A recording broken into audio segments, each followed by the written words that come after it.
Vamos falar do encontro entre China e Estados Unidos, né? O presidente Trump e o presidente Xi.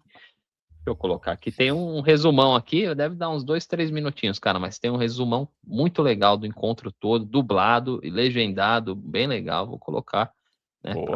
Para quem não acompanhou, mas vale a pena assistir, porque é um encontro histórico, né? A última vez que um presidente americano foi à China foi o próprio Trump, né? 9 anos atrás, no primeiro mandato. Então, vamos. Cadê, pô? Acredito que eu perdi. Aí, vamos lá.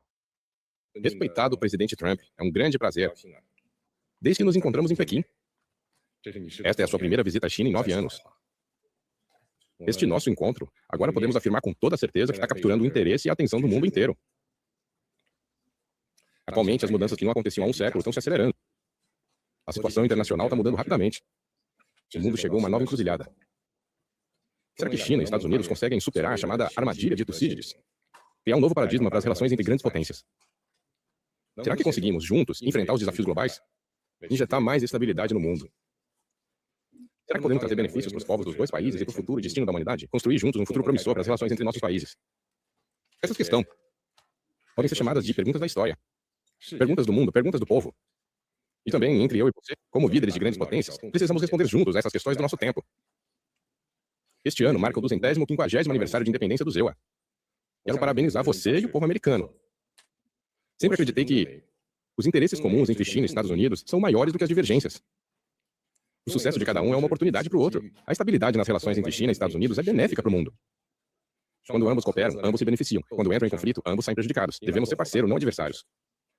Ajudar-se a ter sucesso e prosperar juntos. Trilhar o caminho certo de convivência entre grandes potências na nova era. Estou ansioso para trocar opiniões com o seu presidente sobre questões importantes que dizem respeito aos nossos dois países e ao mundo. Juntos, conduziremos este navio das relações China e Estados Unidos, guiando-o pelo rumo certo. E 2026, né? Se torne um ano histórico e emblemático para a continuidade e renovação das relações entre China e Estados Unidos. Por enquanto, é isso que eu gostaria de dizer. Presidente, a palavra é sua. Bem, presidente Xi, quero lhe agradecer muito. Antes de tudo, foi uma honra como poucas já vistas antes. E acho que fiquei especialmente impressionado com aquelas crianças. Elas estavam felizes, elas eram lindas. A parte militar é evidente, não poderia ser melhor. Mas aquelas crianças foram incríveis. E elas representam tanto, e eu sei que elas representam muito para você. Você e eu já nos conhecemos há muito tempo. Na verdade, é o relacionamento mais longo entre nossos dois países que qualquer presidente já teve. E isso, para mim, é uma honra. Nós tivemos um relacionamento fantástico, mas sempre nos demos bem. Quando surgiram dificuldades, nós resolvemos. Eu te ligava e você me ligava. E sempre que tínhamos um problema, as pessoas nem sabem. Sempre que tinha um problema, resolvíamos muito rápido. E vamos ter um futuro fantástico juntos. Tenho muito respeito pela China, pelo trabalho que você fez. Você é um grande líder. Digo isso a todos. Você é um grande líder. Alguns não gostam que eu diga isso, mas digo assim mesmo porque é verdade. Eu só falo a verdade. E eu só quero dizer, em nome de toda essa grande delegação que trouxemos, temos os maiores empresários, os mais importantes e, acho, os melhores do mundo. Tenho pessoas incríveis e todos estão comigo. Cada um deles nós pedimos aos melhores. Os 30 melhores do mundo, todos disseram sim. E eu não queria o segundo ou terceiro da empresa. Eu queria só melhor. E eles estão aqui hoje para prestar respeito a você e à China.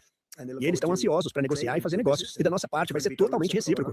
Então, estou realmente muito ansioso pela nossa conversa. É uma grande discussão. Dizem que este talvez seja o maior encontro de cúpula de todos os tempos. Não se lembram de nada igual. Nos Estados Unidos não se fala de outra coisa. Mas é uma honra estar com você. É uma honra ser seu amigo. E o relacionamento entre a China e o ZEUA vai ser melhor do que nunca. Muito obrigado. Obrigado.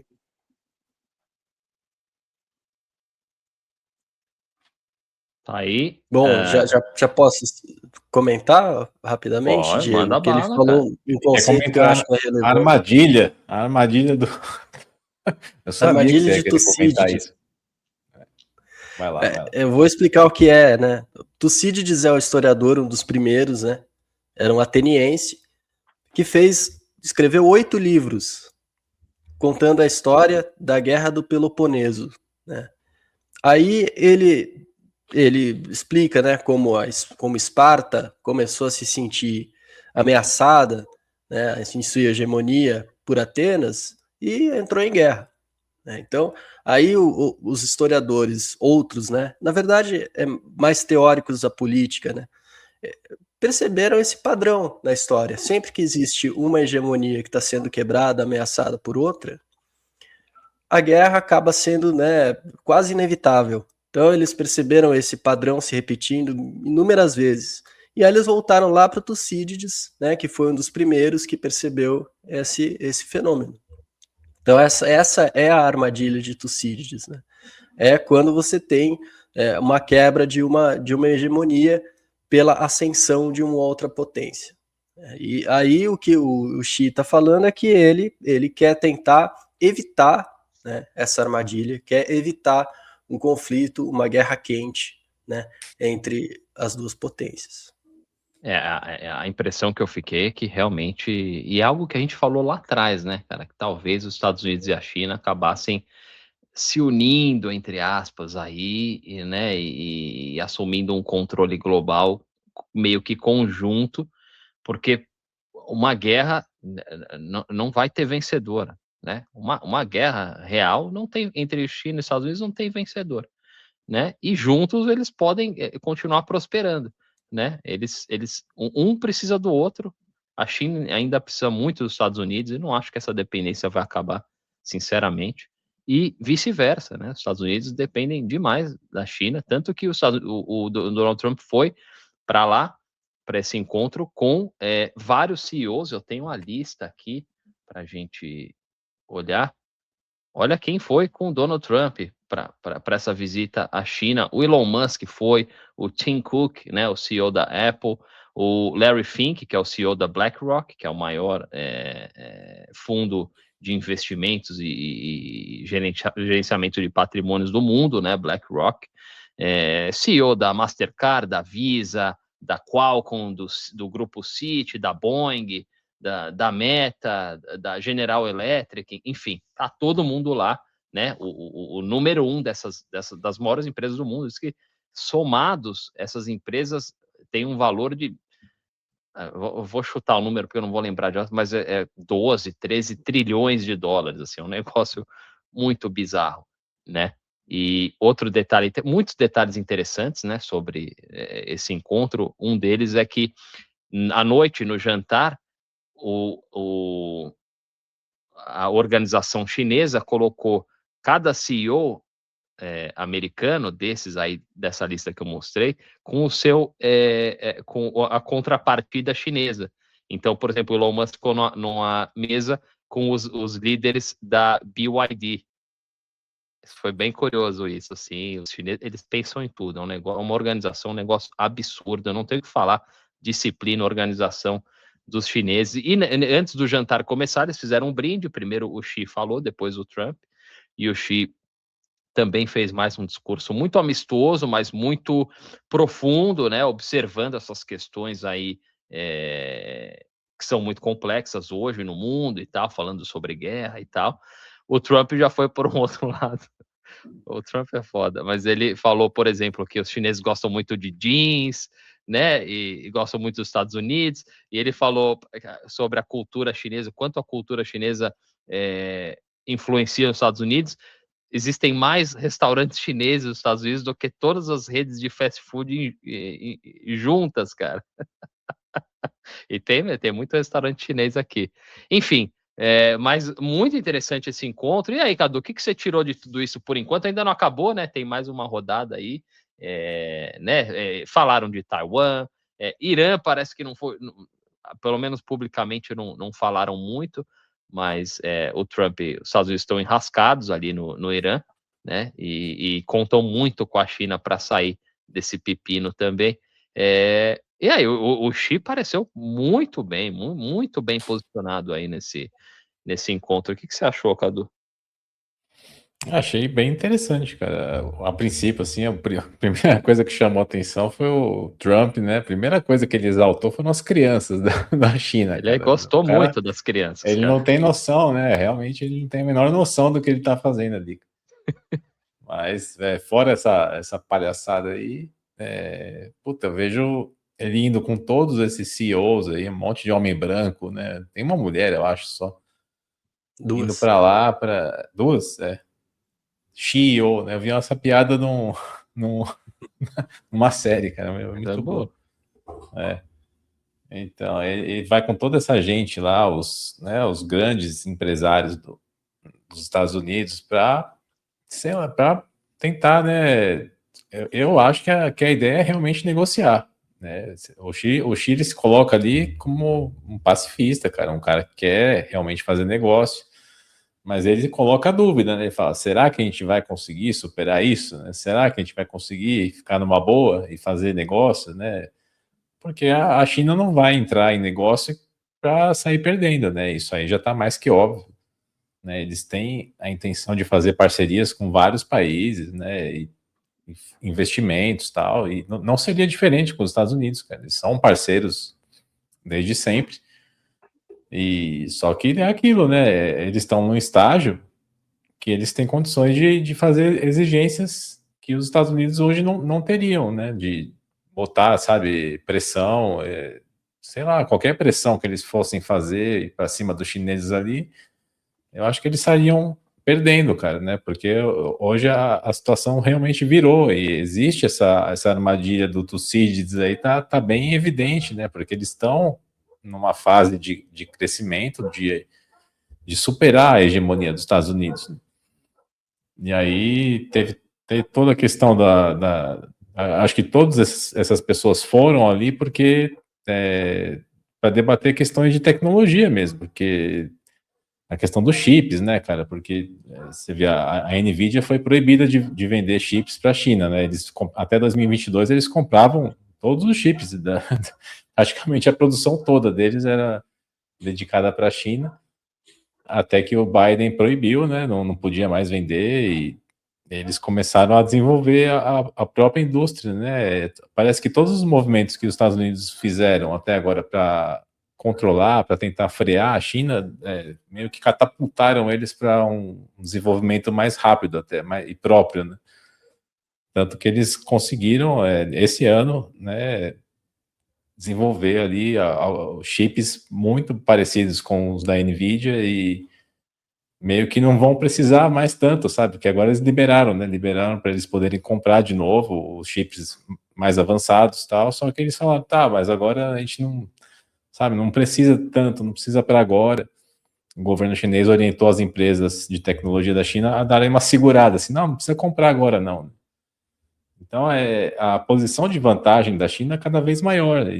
Eu acho que essa ida dos americanos para lá é para realmente tentar buscar alguma coisa, buscar um negócio, porque já estão vendo que no Irã não vai ter vida fácil, né? Os iranianos estão muito confiantes ali, muito seguros da estratégia deles, né, de controlar o Estreito de Hormuz e está causando muito problema para os Estados Unidos, para os aliados dos Estados Unidos da região, né? Então eles tentarem se aproximar da China, né, novamente, e para tentar, quem sabe, né, fazer parcerias que possam, né, ajudar os Estados Unidos, eu acho que é um movimento até humilde, cara, porque, né, não seria esperado que fosse feito dessa forma, né? Seria o que a gente viu até agora, foram o Trump tentando, né, de toda forma atacar os chineses, né, com tarifas, com várias outras estratégias ali, né, de uma forma mais hostil, né, e agora se colocando ali à disposição para negociar e elogiando e, sabe, levando todo mundo para essa reunião. Eu espero que dê certo, cara, porque a gente que tá nesse mundo, a gente quer ver as coisas mais organizadas, mais tranquilas, né, as coisas funcionando. Mas o que seria dar certo, Cadu? Acho que é importante a gente ver que tem, né, tem coisas irreconciliáveis, né? Isso é bastante claro. Tem, por exemplo, a questão de Taiwan, né? É uma bomba relógio, é algo que uma hora ou vai ou racha, sabe? E, de fato, a situação que o Trump se colocou é de lodo total, né? Você tem razão falando, né? O quanto ele está em desvantagem. Ele está em terreno muito inferior, mas muito.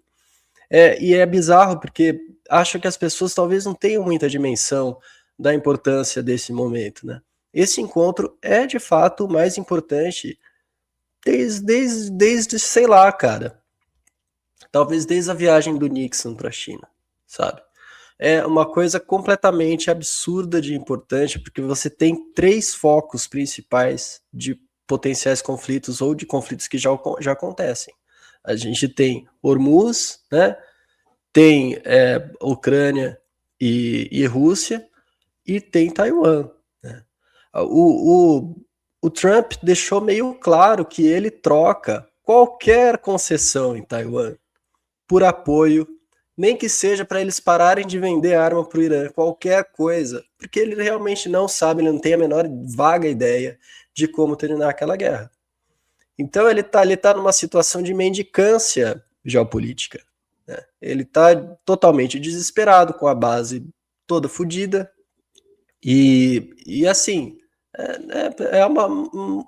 o problema econômico que deveria ter sido o foco dele, totalmente, né, fora do eixo. Ele só tinha um trabalho, só tinha uma tarefa, one job, que era enfrentar economicamente a China. Ele floreou tanto e fez tanta merda em outros territórios, em outras coisas, que ele chegou nesse momento, que era o mais importante, completamente em desvantagem. E ele não consegue negociar nada direito, e ele está lá basicamente implorando para a China, para ela, né, ajudar a resolver os problemas que ele mesmo criou. É uma situação vexatória. Mas essa própria situação foi ele que criou, porque em 16, né, ele vem com esse discurso de muito mais agressivo em relação à China e começa uma guerra comercial que dura até hoje, né? E aí, nesse momento, a gente vê ele totalmente desarmado, né? Em desvantagem, claramente, muito menos ideológico, né? Como o Cadu falou, muito mais com uma ideia de buscar acordos comerciais, e quando ele leva esses empresários, ele está sinalizando isso, né? Na questão de Taiwan, eu tenho essa sensação também de que não vai ser surpresa nenhuma se até o final do mandato dele a gente vê ele declarar que a China quer, né, o Xi Jinping quer que os Estados Unidos declarem que se opõem à independência de Taiwan, né? Esse é o objetivo, eles querem que os Estados Unidos declarem isso, que se opõem à independência de Taiwan. E caso isso aconteça, aí tem um impacto na região tremendo, né? O Japão, Coreia, muito medo, né? O Japão está se cagando. Em termos de muito segurança, em óbvio. termos de econômicos, né? A indústria automobilística, pô, eles morrem de medo, porque os carros chineses são os melhores do mundo disparado nesse momento. Disparado. É impressionante a diferença tecnológica, né? E nas cidades também, quantas vezes a gente falou sobre China, né? Eu vou até colocar um vídeo curtinho aqui, que viralizou, porque a Fox News, né, que é a emissora tradicional, né, mainstream aqui nos Estados Unidos, que é mais conservadora, é muito mais conservadora, pró-Trump, né, mandou um dos seus jornalistas mais importantes, o Brett Baier, para fazer uma cobertura em loco, né, sobre esse encontro e mostrar um pouco da cultura de Pequim, né, como funcionam essas cidades chinesas. E aí ele tem produzido muitas reportagens mostrando esse lado mais tecnológico, né? E tem uma delas aqui, vou colocar para vocês, porque o que chama atenção é que a maior parte, a maioria esmagadora da audiência da Fox News aqui nos Estados Unidos são idosos, né? Idosos conservadores, que são as pessoas que ainda apoiam a causa de Israel, que ainda apoiam essas guerras, que acham que realmente a gente está fazendo um grande mousse indo lá no Irã e bombardeando todo mundo, que é muito importante isso, o Islã, né? Eles ainda têm toda essa narrativa na cabeça. E agora eles estão vendo, está sendo um choque, estão fazendo pesquisas já aqui, porque está sendo um choque para esses idosos assistirem na televisão toda essa tecnologia chinesa. E esses caras estão entendendo pela primeira vez, esses idosos, que a China está muito à frente dos Estados Unidos em termos de infraestrutura. Muito à frente. É assustador. Eu que já viajei muito aqui dentro dos Estados Unidos de carro, né, que já rodei pelo interior dos Estados Unidos, assim, é chocante, assim, a infraestrutura dos Estados Unidos está em frangalhos, né, e a China está voando, criando novas soluções, coisas que o mundo nunca viu, eles estão implementando lá na China. Deixa eu colocar o vídeo aqui, é bem curtinho. Inside. This is the first of its kind for this kind of interaction. If you want to order something, hello, can I get a sausage, please? Okay. 烤肠 8.8 yuan. This is inside. Essa é uma matéria mais longa, a matéria é bem legal, depois eu posso trazer o link para vocês, mas ele foi pedir ali um hot dog, ali, uma comida, e é um robô. Você entra nas lojas, é um robô humanoide atendendo, recebendo o pedido. Esse robô, ele processa até 300 mil pedidos, medicamento, um monte de coisa dentro de um galpão. A loja e tem um galpão atrás e ele, o remédio, e aí ele se for para entrega, ele já processa tudo sozinho, seu negócio. É uma coisa de louco, cara. A gente tá, que ano que a gente tá? A gente tá 50 anos para trás, cara. Sério, assim, né? Além da China, outra coisa que eles têm falado que é como o governo e a população, o sentimento da população chinesa, principalmente nas grandes cidades, é de otimismo em relação à tecnologia, porque eles estão convivendo dia a dia com isso. Eles não têm esse medo que a gente tem, que a gente fala todo dia aqui, de perder emprego, de passar fome, de ser morto pelos grandes empresários da tecnologia. Não, na China existe um otimismo. Então, né, Cadu, fala um pouco sobre isso aí, é muito interessante, cara. A China tem isso de lidar com a inteligência artificial de uma forma totalmente diferente do que a gente vê por aqui, né?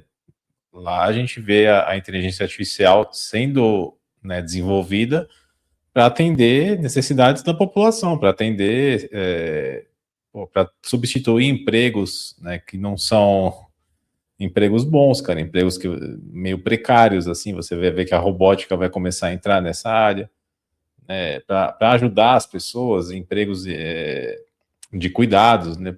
Eles investem nessa parte e principalmente na parte de infraestrutura também, de coleta de dados, de fazer as coisas melhorarem, né, a partir da inteligência artificial, rodando vários agentes ali para ajudar no dia a dia, cara, para, né, transformar a vida das pessoas de uma forma positiva e não gerar medo, sabe, de puta, vou perder meu emprego agora, que a máquina vai fazer tudo sozinha, né? Se vê que realmente para lá não tem esse medo, as pessoas são inseridas dentro da tecnologia, né? Elas passam a entender como funciona e para que serve, e ao mesmo tempo vão vendo que aquilo não é uma ameaça, né? Pelo contrário, aquilo está ali para possivelmente ajudar, né, no dia a dia. E só que é assim, né, cara, a China tem condições de fazer coisas que outros países não têm, né? Assim, a gente está vendo as matérias do Fantástico, né, falando sobre a China, tá um negócio interessante ali. Eles estão elogiando pra caramba a China, né, fazendo comparações com os Estados Unidos, mostrando algumas coisas que a China tem de positivo e tal. Claro que, né, quando você é um anunciante da Rede Globo, você ganha meio que uma imunidade, né, você não vai ser tão, né, golpeado pela emissora, né, com a BYD, né, colocando milhões ali em anúncios, cara. Então, mas eles estão ali, né, mostrando e talvez tentando criar uma narrativa também sobre a China, mas eles, de certa forma, estão mostrando a diferença, assim, abissal, né, de infraestrutura, principalmente, né, que são coisas que a China consegue fazer por ter uma propriedade pública, tanto da terra como do sistema financeiro. Então, e um planejamento, né, uma situação política em que você consegue planejar os seus investimentos a longuíssimo prazo, né, coisa que em países com governos de 4 anos, cara, você não tem como fazer isso, né, com a propriedade privada, você não tem como fazer isso, né, você não tem nenhuma margem de manejo para poder, né, por exemplo, eu preciso construir uma hidrelétrica aqui, só que essas terras têm dono, né? E aí, não tem o que fazer, cara, né? É uma situação muito difícil. Na China, não. A China, a propriedade da terra é do governo, então eles têm como manejar isso. Vou pegar essas famílias, transferir para outro lugar, sabe, vão dar casa, móveis, tudo, eletrodoméstico, que isso aí não falta agora lá. Tudo que é quinquilharia eletrônico tem sobrando. Então, é um manejo muito mais fácil, e decisões de investimento, banco de desenvolvimento, tudo que a China tem a seu favor ali é de acordo com o sistema político que eles têm, cara, que outros países como os Estados Unidos não têm. E esse ponto, como o Rogério falou, eu acho um ponto muito difícil de mudar, sabe? Eles vão tentar, talvez, fazer parcerias, mas o mundo ainda é capitalista, né? E a vantagem da China nesse sentido ela acaba sendo até possível de não se apresentar, né? Porque as transferências de valores, né? A China assumindo o controle hegemônico a vanguarda de tecnologias, tudo, ela vai receber valor muito mais do que ela vai, né, passar valor para frente. Então, as transferências de valor centro-periferia vão se canalizar na China, né? A partir de várias tecnologias que eles vão ter o controle, né? Já estão tendo controle, né? Então, sei lá, cara, eu acho que a gente tem que ficar de olho, né? Eu adoro pesquisar sobre a China, ver o que eles estão fazendo lá, eu acho muito interessante. E o que eu falei para o Rogério nesse sentido, de que eu espero que dê certo, é que a gente quer viver num mundo um pouco mais pacífico, cara, sabe? Um pouco menos, né, menos instável, né? Para a gente poder, viver a vida também, e, sabe? Sem muita preocupação, sem saber que amanhã vai explodir uma bomba, talvez, em algum lugar. Né? Mas, Nesse assim, sentido, realmente, de fazer alianças, cara, fazer negócios, fazer, né, o que der para fazer. tá consciente dessas mudanças, tá consciente também de que isso não vai né, essa troca, né, de poderes não vai ser fácil, não vai ser pacífica, isso não tem como, né? No mínimo vai ser um quebra-quebra econômico, no mínimo, né? Então, a gente tem que estar consciente disso, não tem como a gente, vou torcer para as coisas serem mais ou menos ok. Bicho, isso que o Diego falou, de que dá a impressão de que, né, um país porra, é o país mais rico do mundo, Estados Unidos, parece estar em tecnologia 50 anos atrasado em relação à China, a gente vê isso nas próprios cabeças, né? O próprio Trump parece estar 50 anos atrasado em relação ao Xi, né? Esse papo de que ele falou, né, de vocês adoram jeans, isso é coisa de sério, isso é coisa de, sinceramente, americano de 1960, sabe? You love our bubble gum, sabe? Porra, tipo, acorda, né? As coisas mudaram muito. Ele falar de jeans, por exemplo, além de tudo, é um erro histórico, porque o jeans não é americano, o jeans é francês, né? O nome, digamos, tradicional do jeans é denim, né? Denim vem de Nîmes, que Nîmes é a cidade francesa onde foi inventado o jeans. Então, assim, ele né? Um cara tá lendo Tucídides e outro tá, sei lá, cara, lendo entrevistas, né? Sei lá, da Oprah. Não sei o que ele tá fazendo. A diferença de nível em todos os níveis da classe política americana e chinesa é absurda. Principalmente nessa administração. Os diplomatas chineses é um negócio assim, muita preparação, sabe? E a gente não pode tirar a China, nenhum outro país, nenhuma outra civilização na história humana elevou a qualidade de vida de tanta gente em tão pouco tempo, assim. É fenomenal. A gente pode discutir, aí tem muitas verdades aí. Os Estados Unidos, a classe média americana financiou muito disso, é verdade, cara.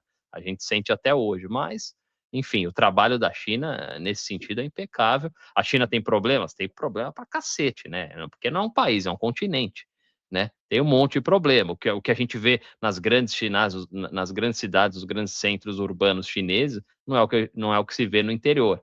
Tem muita coisa para fazer ainda, tem muito problema. Os Estados Unidos também tem um monte de problema, né? Por isso que eu acho que um caminho de cooperação é interessante para os dois. Um caminho de conflito, ninguém vai ganhar. Ninguém vai ganhar. Os Estados Unidos são disparada a maior potência militar do mundo. Muita gente, mas agora a situação no Oriente Médio, no Irã, mostrou que os Estados Unidos não conseguem projetar tanta força militar quanto as pessoas imaginavam. Mas não é bem assim, cara. Porque no final das contas, a gente acaba, no final, chegando ao debate sobre armas nucleares e aí acabou, né, cara? Então não tem muito... é meio perda de tempo ficar debatendo isso. Os Estados Unidos têm muita força militar, E a China tem muita força tecnológica. Eu vi algumas conversas interessantes, não sei se são verdades, mas achei muito interessantes alguns debates sobre inteligência artificial, falando que, pô, na verdade é meio que um grande teatro. A China e os Estados Unidos estão trabalhando em conjunto, né, para ambos se beneficiarem com essas tecnologias e vendendo uma ideia de que existe uma guerra da IA, né, e esses CEOs ganhando muito dinheiro, todo mundo ganhando muito dinheiro e as pessoas aflitas e tal.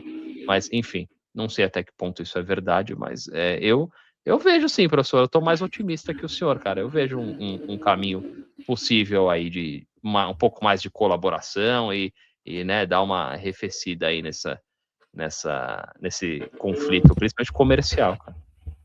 É foda, porque Eu a acho. melhor situação... Pode falar, depois eu falo. Não, eu ia falar que eu acho que é possível, porque desde que os americanos aceitem um papel meio que subordinado, cara. Meio que, tipo, tô indo a reboque, sabe? Vou junto, mas tô indo a reboque e subordinado a algumas decisões que vão ser prioritárias para os chineses. Aí você exagerou um pouquinho, mas de iguais, somos iguais. E acho que esse encontro mostrou que, na verdade, o Xi Jinping me pareceu acima. Acho que até vem daí um pouco a tua visão, mas, enfim, os Estados Unidos ainda tem muita força, né? Acho que são O Trump iguais, vai né, passar, Não, lógico. né? O Trump vai Trump passar. É um momento sim, particularmente ruim dos Estados Unidos. É particularmente péssimo e é muito ruim pro Estado, não pro governo, pro Estado americano, que essa reunião esteja acontecendo num momento tão baixo dos Estados Unidos. É realmente deplorável, né? Mas vai passar e assim, isso que o Cadu falou é a visão que eu tenho assim de que a gente torce para que né, os Estados Unidos façam um pouso macio, né? Que ele vá caindo aos pouquinhos e não despenque de uma vez. Esse é o problema. A chance dos Estados Unidos despencar é muito alta, né? Então eu não consigo ser muito otimista por causa disso, né? Existem pessoas que não estão dispostas a fazer esse pouso de leve, né? Por exemplo, eu estava ouvindo, né, as reportagens da France Culture, tá um debate absurdo na França por causa da descoberta de que uma empresa sombra israelense começou a brotar um monte de coisas contra a esquerda francesa, né? E aí, pô, né, um monte de farm, de like, né, sei lá, proliferando, né, informações falsas sobre candidatos franceses de esquerda, porque eles querem enfraquecer aquelas, né, a parte da política francesa que é mais pró mundo islâmico, né? Que a gente sabe, a França tem muitos islâmicos. Então, assim, cara, tipo, essas coisas vão começar a ser um problema muito grande. Porque você desestabilizar um país através, né, desses mecanismos de internet e tudo mais, é algo muito fácil de ser feito. E é muito impressionante o quanto essa empresa movimentava bilhões, e eles descobriram agora, né? O Melanchon, eu acho que foi quem descobriu. E aí, pô, ele fez um escarcéu, cara. E daí tá um debate maluco por causa disso, porque Israel realmente coloca à disposição toda a defesa, o guarda-chuva estatal, para permitir que esse tipo de empresa opere dentro de Israel. E a chance deles tentarem desorganizar a China, eventualmente, é muito alta também, né? Então eu acho que a gente vai ver coisas muito estranhas começarem a aparecer, né? Porque muita gente não vai aceitar essa troca de poder de maneira fácil. Isso não tem como. E não depende só dos dois, né? Só da China e dos Estados Unidos.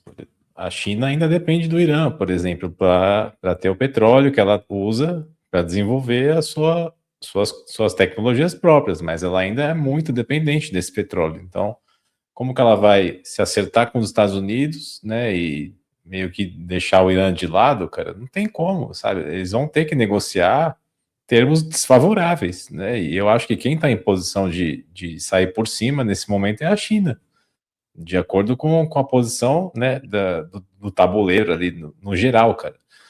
por isso que eu acho que ele ter levado 17 CEOs para lá é um sinal, cara, um sinal de que, pô, a gente está aqui disposto a negociar em termos um pouco desfavoráveis, né? Não é chegar e falar, porra, vem aqui, vou botar o pau na mesa aqui, vocês vão aceitar, Não né? A tem gente vai como negociar fazer de isso. igual para igual. Nem o Trump, nem ele sendo a pessoa sem bom senso que ele é, ele poderia fazer isso. Então a gente tá vendo o Trump humilde, cara, é uma coisa inacreditável de ver. Mas é o que está acontecendo. Ele tá numa fossa, cara, uma fossa séptica. Quando o Xi fala, ele traz a armadilha de Tucídides, ele sugere que os Estados Unidos estão em declínio, né, cara? É uma potência perdendo a hegemonia, então. E o Trump meio O Trump disse que... Bom, ele não sabia o que era, né? O Trump quis mais. Defendeu Estados Unidos, né? Alguém contou para ele o que era, né? E aí ele falou, então estão dizendo que a gente tá mal? Daí ele falou assim, não, realmente o Xi falou isso, mas ele estava se referindo ao Biden, ele estava se referindo à última administração. Falou, acabou de postar. Ele admira muito tudo que eu tenho feito pelos Estados Unidos. Então, sei lá, cara, ele fala qualquer coisa, né? Ele quer voltar e comer quarteirão com queijo dele. Mas essa resposta dele foi emblemática, professor. É muito mais profunda do que as palavras sugerem, cara, porque para ele não rebater, ele realmente sabe a posição que ele está nesse momento, né? E o Cadu falou antes, eu achei interessante até em relação à capacidade da China de planejar a longuíssimo prazo e tal. É uma espetada aí na democracia, né, cara? Que eu acho que tá com os dias contados, cara. O Trump várias vezes elogia o Xi, meu amigo, e fala do grande trabalho que o Xi faz na China. E por trás daqueles elogios, a gente vê que, na verdade, é um pouco de inveja também do cara tá ali no poder até quando ele quiser, né, cara? E o Trump gostaria de poder estar numa posição assim, porque não é só o ciclo eleitoral, né? O cara tem 4 anos aí, então, pô, no segundo ano ele já está trabalhando para as eleições de meio de mandato, está trabalhando para a próxima eleição presidencial. Não é só isso, é no dia a dia. Você tem pesquisas de aprovação, então nesse momento, né, os números do Trump são os piores da história moderna americana, assim, ele está totalmente rejeitado pelas políticas que ele implementou, pela guerra, por tudo, né, que ele prometeu, o maior estelionato eleitoral que eu já vi, cara, eu não me lembro de nada parecido, se o cara fez tudo ao contrário do que ele prometeu, e lidar com a imprensa também, né? A imprensa bate e com esses caras nesse momento eu vejo muito isso, o Trump tentando equilibrar essa relação que ele tem com Israel e o empresariado aqui, esses caras que ele levou junto com ele, esses caras também não se interessam por guerra, esses caras também não se interessam por instabilidade, esses caras querem ganhar dinheiro, né? Alguns sim, o Peter Thiel, alguns sim. Puta oportunidade, o Jeffrey já tinha falado, né? E obviamente a indústria armamentista também, né, que ganha muito dinheiro, mas é uma relação, e a relação com a China que é muito diferente também, acho interessante de observar, né, não sei o que vocês acham, mas é muito diferente do que era na Guerra Fria com a União Soviética, né, a União Soviética era uma potência militar, mas não era uma potência econômica como a China, né, isso é algo novo para os Estados Unidos, ter um rival, né, na mesma altura do ponto de vista no aspecto econômico, né, Cadu? Eu acho que esse é o grande desafio para os Estados Unidos, é o grande ponto em que ele tem que se adaptar agora, né? Na época que os Estados Unidos procuraram se aproximar da China, 78 lá, quando Deng Xiaoping abriu a economia chinesa, né, foi uma época que eles viram ali uma oportunidade, cara, de fazer investimentos, né? Era uma época que era claro que a hegemonia americana não estaria ameaçada, né? Então, e foi justamente eles se aproximaram da China para combater a União Soviética, né? Porque os chineses meio que tinham se desentendido ali com a União Soviética e tal, né? Eles estavam tentando trilhar o próprio caminho, né? Não sendo mais tão influenciados pela União Soviética, e os Estados Unidos viam ali uma oportunidade de se aproximar dos chineses, uma mão de obra mais barata, uma população bem disciplinada, né, com uma cultura de disciplina muito forte, do trabalho muito forte, e viram ali uma oportunidade, mas eu acho que eles já tiveram, sim, o Japão chegou a ser muito, muito mais avançado que os Estados Unidos, cara, em tecnologia. As empresas japonesas dominaram o mercado, cara, de eletrônicos, de carros, né, Toyota, Honda, eles tiveram um auge ali, só que eles, né, comiam na mão da América, né, cara, eles fizeram um acordo da praça, né, acordo de Plaza lá em 85, e tiveram que valorizar a moeda, e isso aí destruiu a indústria japonesa, cara. Até hoje eles estão catando os pedaços desse acordo que eles tiveram que assinar, né, ou se assina ou vai acontecer de novo, Hiroshima e Nagasaki. Aí eles assinaram e se fuderam, cara. Então, os Estados Unidos, quando eles têm condições de impor, né, a sua hegemonia, seja pela força, né, seja por acordos como esse, totalmente desfavoráveis, eles conseguem, né, se manter ali. Agora, só que eles não... Com a China é diferente, cara. É um adversário muito diferente, né? Eles não têm mais como impor esse tipo de sanção. Eles tentaram de tudo, tentaram vários tipos de sanções, de bloqueios. Porra, vamos tentar quebrar a China de várias formas, cara. Só que é aquilo que eu falei anteriormente, são sistemas diferentes, né? Você falou que eu cutuquei a democracia, mas é a democracia burguesa, cara, que não funciona, né? A China tem a sua própria forma de democracia. A democracia deles funciona. A democracia cara, ditatorial. Se a gente for levar em conta o que é democracia e for debater sobre isso, a gente vai estar discutindo duas formas de democracia, tá? Você pode achar que o governo é ditatorial, mas não... Muito amplo, sim.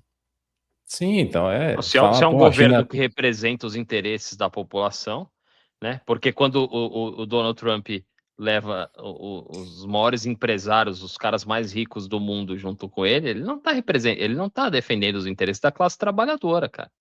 Mas, Diego, isso também é algo que é discutível. Por exemplo, na China, você acha ou não que a maior parte das pessoas gostaria de poder usar YouTube? Né? É claro que sim, sabe? Sei lá, se fizer um censo lá é 70%, 80%, sabe? Mas assim, eles pensam de uma forma um pouco patriarcal, um pouco, né? A gente sabe o que é melhor, a gente viu no livro vermelho, né? Então, o livro vermelho já explicou o que é bom, vocês não sabem porra nenhuma. Então, assim, existe uma falta de, né, uma minorização, digamos, né?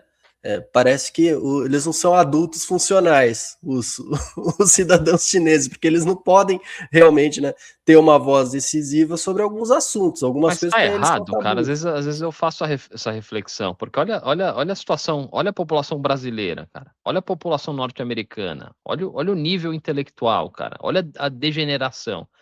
Será que o OnlyFans teria demanda na China? Teria pra cacete, cara. É bom? O governo deveria liberar? Não. É por isso, Diego e Cadu, que eu acho que, cara, na real, se você pensar a fundo, é um pouco frágil a situação da China. É um pouco frágil. Porque essas coisas são muito sedutoras, cara. Muito sedutoras.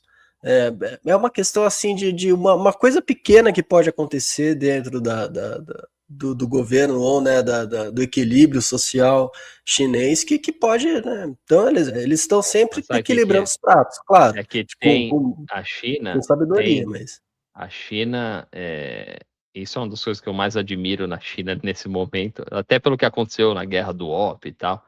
Tem um certo grupo que controla, né, esses OnlyFans, essas coisas, que não tem penetração lá, cara. Isso é muito importante. Muito importante. Você lembra do e-mail do Jeffrey Epstein, né? Como ele foi tratado quando foi à China.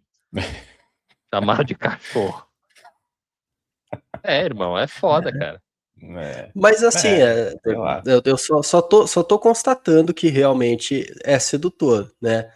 Sem pensar exatamente em quem criou, quem mantém essas estruturas e essas ideias, essa como chama isso? Superestrutura, né? De toda forma, né? É sedutor. Isso acabou seduzindo a maior parte das culturas, né? Então, assim, de fato, uma guerra muito difícil que tem que ser feita na China todos os dias para manter essa ordem, essa, né? Então, assim, Mas quando você vê é o a momento que é sociedade esse. sendo elevado, o nível de qualidade de vida sendo elevado, na China, cara, é muito recente. Se perguntar, a maioria dos chineses, cara, tem pelo menos um parente que morreu de fome, sabe? Sim. Então, eles, quando eles colocam, eles têm a capacidade de colocar tudo isso na balança. Lá, quer saber? Puta, é melhor seguir nesse sistema aqui, porque aqui E a é gente. foda, porque o Trump, do jeito tosco dele, ele percebe que esse é o ponto fraco da China, né? Ele falar que, pô, todo mundo admira os americanos aqui na China, ele percebe que, né, é por aí que você conseguiria desestabilizar a China, né? As crianças me adoram, né? Nada é tão simples assim. O Trump, é claro, ele é toscão, mas ele escuta muita gente que entende, né, o que está acontecendo. E eles sabem que, né, a sedução americana da cultura, né, os chineses já são muito voltados para consumo. Isso realmente é doente, sabe? E a China não tem cuidado disso direito, sinceramente. Eu vi, por exemplo, uma reportagem sobre o Elon Musk, que ele foi com o filho, né? Foi com o filho com roupa de bilionário, né? Tava com uma roupinha tosca lá e com uma bolsinha, inclusive meio LGBT, assim. Aí, pô, Tem os uma. chineses ficaram malucos. E, tipo, aquela roupinha da criança, filho do Elon Musk, começou a, tipo, virar uma febre bizarra. Todo mundo quer aquela bolsinha e aquela roupinha para colocar no filho. Sabe, isso é tosco. Então, o Trump percebe que, né, existe uma falta ali, né, dentro da cultura chinesa, uma vulnerabilidade que ele toca quando ele fala que vocês adoram jeans e as crianças chinesas me adoram. Ele sabe que, né, é por aí que os Estados Unidos pode atacar a China. Vou ler o último comentário do Baruch aqui. Um tá lendo Tucídides e o outro está tossindo. Brutal. O Trump tá cansado. Pô, pegar o avião até a China é Tem isso osso. também, né? É um idoso que está numa situação lixosa em todos os aspectos, né? Pô, o Xi tá lá, né? Porra, É... Não, um saudável, só né? come McDonald's, né? O outro come morcego, É, cara. o Xi come bok Proteína, cara. choy todo dia, porra, né?